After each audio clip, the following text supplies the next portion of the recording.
world where headlines come fast and facts are buried even faster, one question keeps echoing louder than ever. Why did Israel really attack Iran? This isn't just about missiles or military moves. This is a story of survival, strategy, secrets, and silence. What you're about to hear isn't what the media shows or what politicians say in press conferences. This is the unfiltered truth, layer by layer, motive by motive, move by move.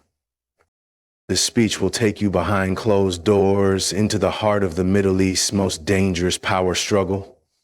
You'll understand not only what happened, but why it had to happen. You'll see how nuclear fear, proxy wars, broken diplomacy, and quiet global approval all collided in a single explosive decision. This is not just a moment in history, it's a message to the world. So if you've ever wondered what drives nations to act alone, what silence really means in global politics, and how far a country will go when its very existence is on the line, stay with this till the end. Every minute reveals something deeper. Every word is a piece of the puzzle. Is where the truth speaks louder than the war itself. Israel's targeting of Iran's nuclear facilities lies at the heart of one of the most volatile confrontations in the modern Middle East.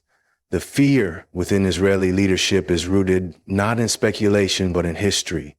Since the 1990s, Iran's nuclear program has progressed through a combination of clandestine enrichment efforts and publicly declared energy pursuits. While Iran maintains that its nuclear ambitions are peaceful and aimed at civilian energy production, Israel has never accepted this narrative.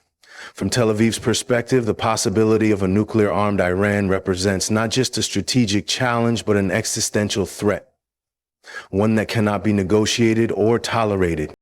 This fear is shaped by geography and ideology. Iran is not just another state in the region, it is a nation whose highest leaders have publicly questioned Israel's legitimacy. The rhetoric coming from Tehran has included open hostility, threats of annihilation, and ideological support for groups committed to Israel's destruction. These threats are not abstract for a country the size of New Jersey, surrounded by adversaries and with a history marked by trauma and survival. The stakes are existential. This is why every movement in Iran's nuclear development, every centrifuge spun, every reactor enriched, sends ripples of anxiety through Israeli defense circles.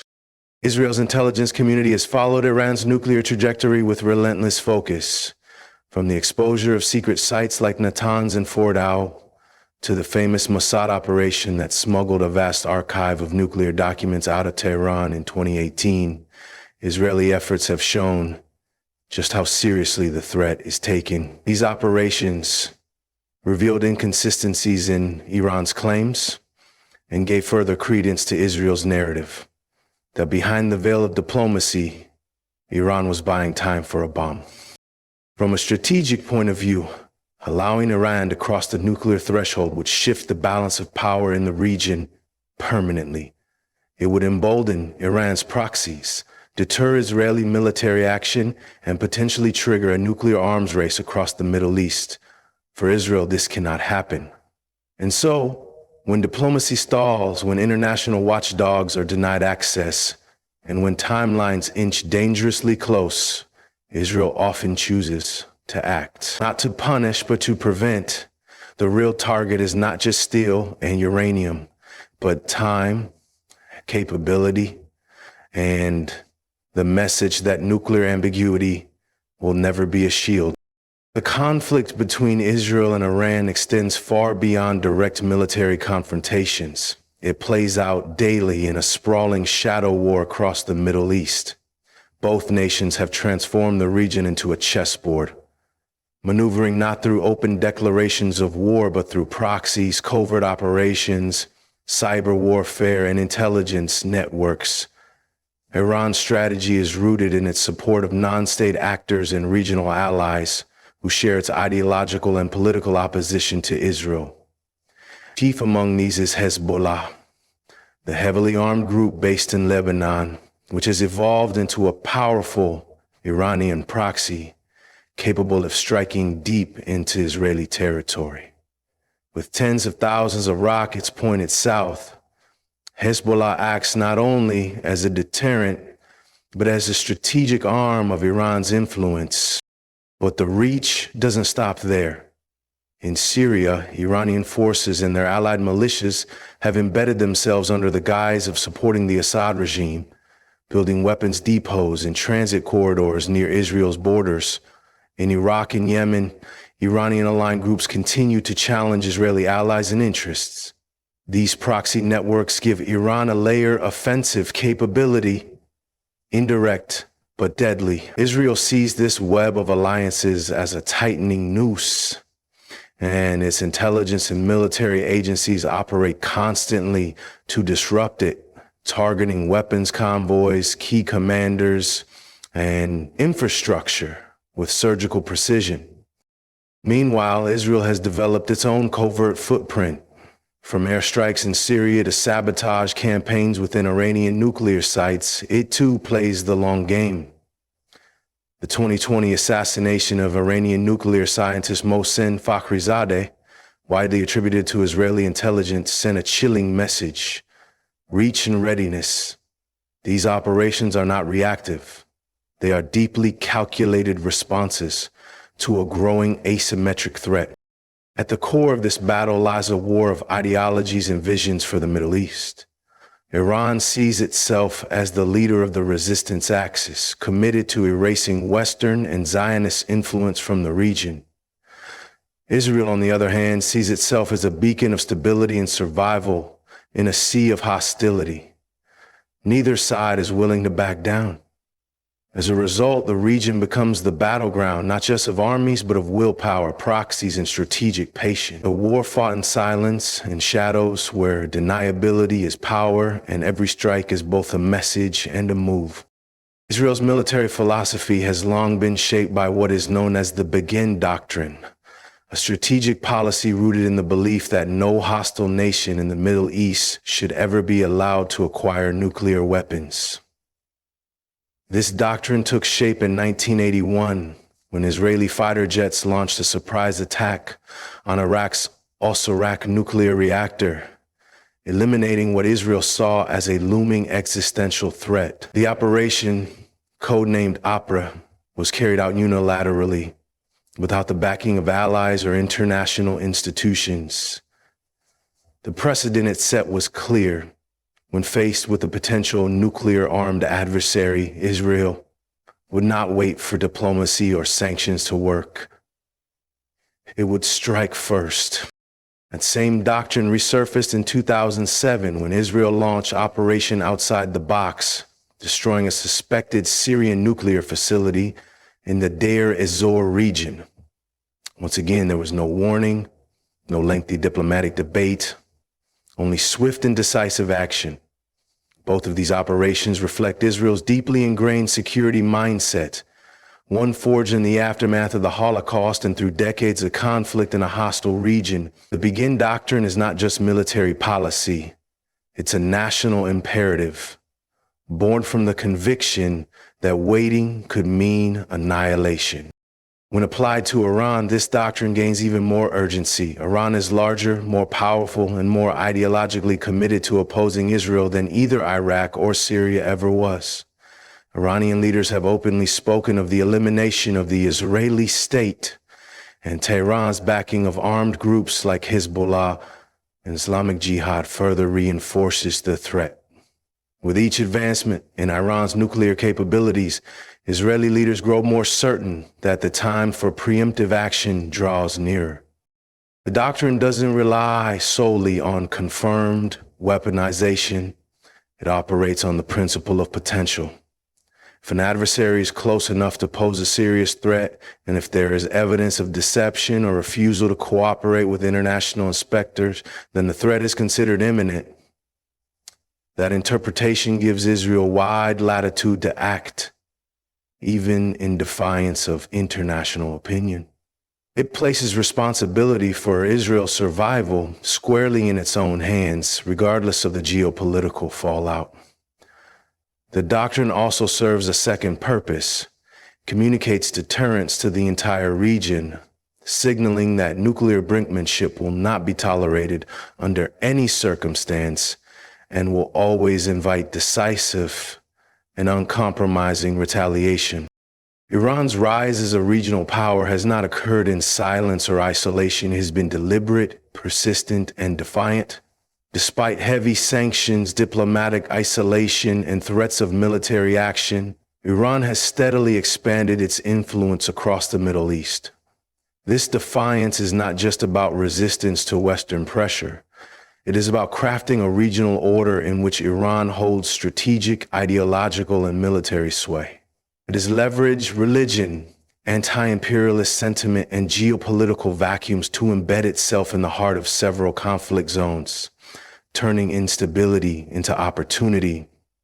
As American forces withdrew from Iraq and the Syrian civil war fractured an entire nation, Iran filled the void, not just with advisors, but with weapons, infrastructure, and political leverage. Iran's alliance network is built on deep ideological roots and real-world power dynamics. Through groups like Hezbollah in Lebanon, the Houthis in Yemen, Shiite militias in Iraq, and various factions in Syria, Iran has extended its hand across multiple borders. This influence allows Tehran to operate on multiple fronts without engaging in direct warfare, creating a web of alliances that stretches from the Persian Gulf to the Mediterranean. Iran's ability to entrench itself while absorbing pressure has alarmed Israeli defense strategists. What makes this defiance more threatening is that Iran is no longer operating defensively. It is acting like a state with regional aspirations and growing self-assurance. Tehran's boldness has also extended into diplomacy. Its negotiations with global powers over the nuclear deal, known as the JCPOA, showed that it could engage the world while continuing to pursue influence at home. Even after the U.S. withdrawal from the deal, Iran recalibrated rather than collapsed. It began enriching uranium beyond agreed limits, all while strengthening ties with China, Russia, and neighboring states wary of Western dominance. Each of these moves signaled not desperation, but a confident defiance of the traditional global order. For Israel, this momentum represents a strategic nightmare.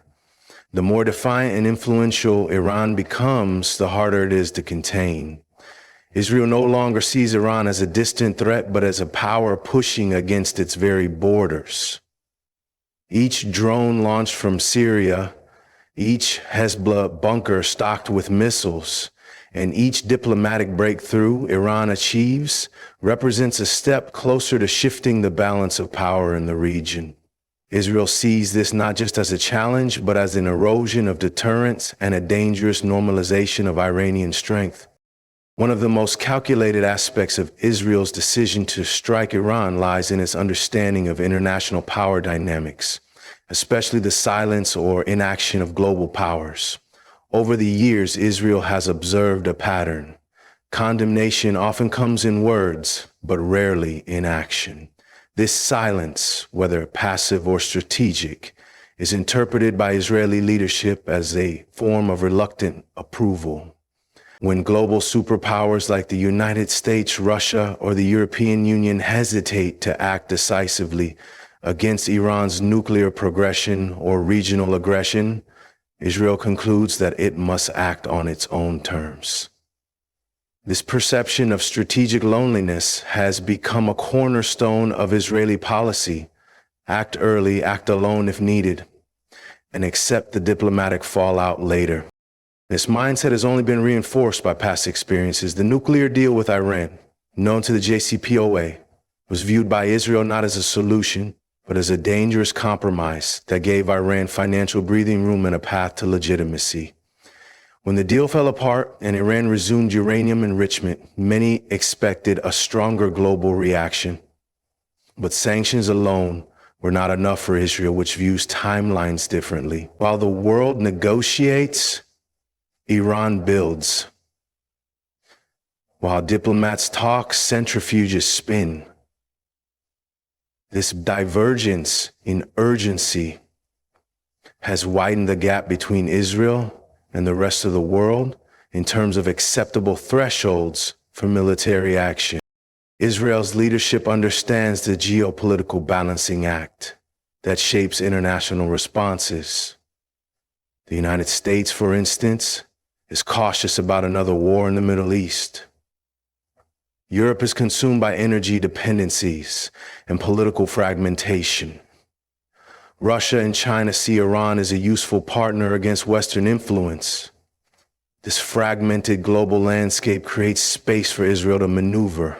He anticipates criticism but calculates that no country will risk open confrontation over a strike designed to prevent nuclear proliferation. In fact, some leaders, though publicly silent or disapproving, may privately welcome a delay in Iran's nuclear timeline. The muted reaction from international institutions like the UN also plays a role. Condemnations are often symbolic, and resolutions are blocked or weakened by vetoes. Israel interprets this as a green light to act before the window of opportunity closes.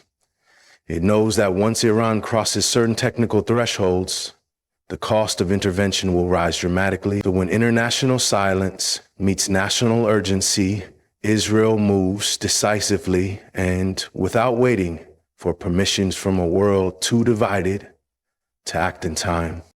The Israeli strike on Iran is not solely about disabling a nuclear facility or derailing a uranium enrichment timeline. It is also a calculated message to the entire region and beyond. In an era where perception shapes power, the attack sends a clear signal, not only to Tehran, but to every nation watching closely, that Israel retains the will, the reach, and the readiness to act unilaterally in defense of its interests. This message is aimed at multiple audiences, to Arab states warming their ties with Israel. It is a reassurance of strength. To adversaries operating in Lebanon, Syria, or Gaza, it is a warning of consequences. And to global powers hesitant to confront Iran directly, it is a reminder that Israel will not wait for multilateral consensus when facing an existential threat. The strike also serves as a deterrent to those who may believe that Israel is constrained by diplomatic concerns or international opinion. By demonstrating a willingness to cross borders and take military risks, Israel asserts that red lines are not rhetorical. They are real, and they come with consequences. This kind of bold action is also designed to shake the strategic calculus of Iran's allies and proxies. Hezbollah, for example, might now reassess the cost of direct confrontation, knowing that Israel's tolerance for brinkmanship has limits. Militias in Syria and Iraq, often supported and supplied by Iran, are also watching closely, interpreting Israel's strike as more than a one-time event. It's part of a pattern, a doctrine of deterrence backed by force. At the same time, the message extends beyond the region. Countries like Russia and China, which have grown closer to Iran in recent years, are also indirect recipients of this signal. Israel is telling the world that power is not just in possession, it is in demonstration. A nation that can act with precision and purpose gains not only tactical advantage, but also strategic credibility. Even if the strike draws criticism, it asserts Israel's place in the hierarchy of nations willing to enforce their own red lines without relying on others. In a region where perception often defines reality, such an act becomes a statement of national resolve, projecting strength in the face of uncertainty and reinforcing the idea that Israel, no matter the odds, will always choose action over paralysis when survival is on the line. The truth behind Israel's attack on Iran goes far deeper than a single military strike. It is a culmination of decades of strategy, survival, and silent warfare. This was not just about bombs and bunkers. It was about deterrence, doctrine, and defiance. Israel struck because it saw no other choice. Surrounded by rising threats, backed into a corner by inaction and guided by a legacy of never again waiting for the world to act, Israel did what it believed it had to do. From nuclear fears to proxy wars, from ignored warnings to bold statements of power, this moment is a turning point in the region. It tells the world that power isn't always measured in numbers or treaties. It is measured in resolve. And in that, Israel made its message clear. When it comes to survival, silence will never be an option, and hesitation will never replace action. Thank you for taking the time to engage with this powerful message. In a world full of noise, your focus on truth, strategy, and deeper meaning is rare and needed. May you continue to seek knowledge boldly, speak courageously, and stand firmly in the face of challenges. Stay sharp, stay strong, and never stop asking the real questions. Good luck, and see you in the next journey of truth.